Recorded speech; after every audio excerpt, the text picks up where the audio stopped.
नमस्कार, स्वागत है आपका डीबी लाइव ग्लोबल में। मैं हूं समीर आत्मज मिश्र। मिस्र के शर्म अल शेख शहर में सोमवार को हो रही बैठक में 20 से ज़्यादा देशों के नेता और अधिकारी शामिल हो रहे हैं। इस सम्मेलन का मकसद गजा पट्टी में युद्ध समाप्त करने के लिए एक व्यापक समझौते को अंतिम रूप देना है।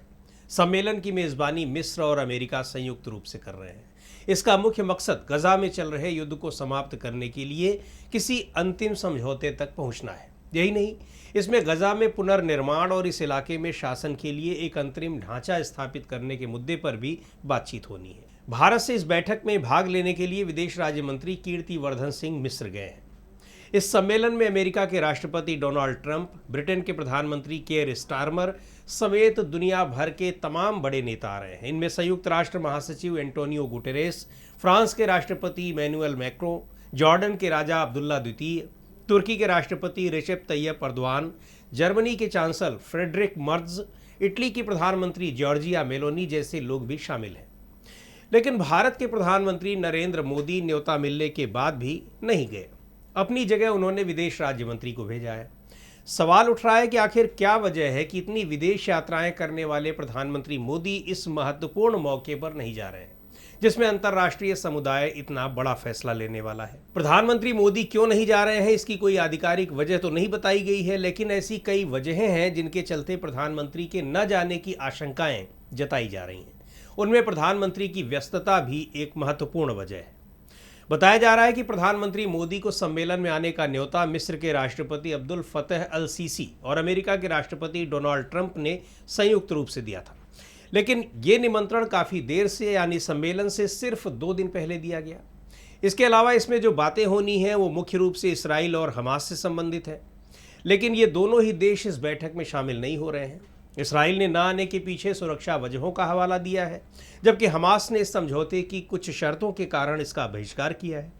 यानी शर्म अल शेख में जिन दो पक्षों के बीच समझौते पर मुख्य रूप से बातचीत होनी है, वही दोनों देश बैठक में नहीं आ रहे हैं। ये एक बड़ा सवाल है।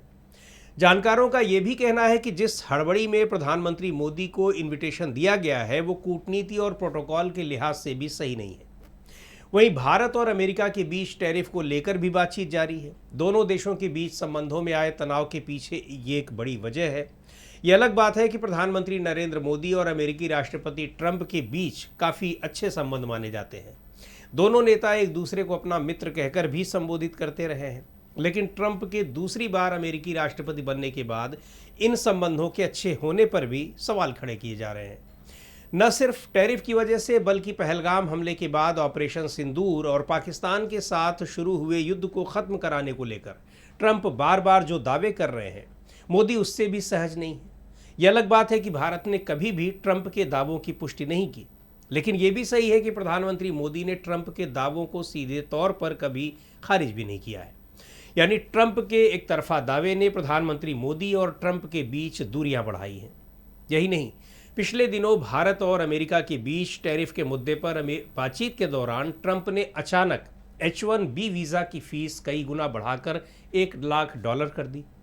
तो ट्रंप की मौजूदगी, और वो भी सम्मेलन के मुख्य कर्ताधर्ता के रूप में, मोदी को असहज करने वाली हो सकती है। उनके न जाने के पीछे ये एक बड़ी वजह बताई जा रही है। इसके अलावा इस सम्मेलन में ट्रंप के अलावा पाकिस्तान के प्रधानमंत्री शहबाज शरीफ भी मौजूद रहेंगे। पाकिस्तान से ट्रंप की हाल के दिनों की नज़दीकी स्पष्ट रूप से सामने आई है। शहबाज शरीफ तो ट्रंप को नोबेल पुरस्कार की भी वकालत कर चुके हैं, और ट्रंप तो पाकिस्तान के सेनाध्यक्ष को वाशिंगटन में डिनर भी दे चुके हैं। दरअसल कूटनीतिक स्तर पर दो देशों के प्रमुख एक दूसरे से मिलने से कतराते नहीं हैं। सारी चीज़ें कूटनीतिक तरीके से हल होती हैं। लेकिन प्रधानमंत्री मोदी के साथ ऐसी स्थिति पहले भी आई है, खासकर अमेरिका के संबंध में।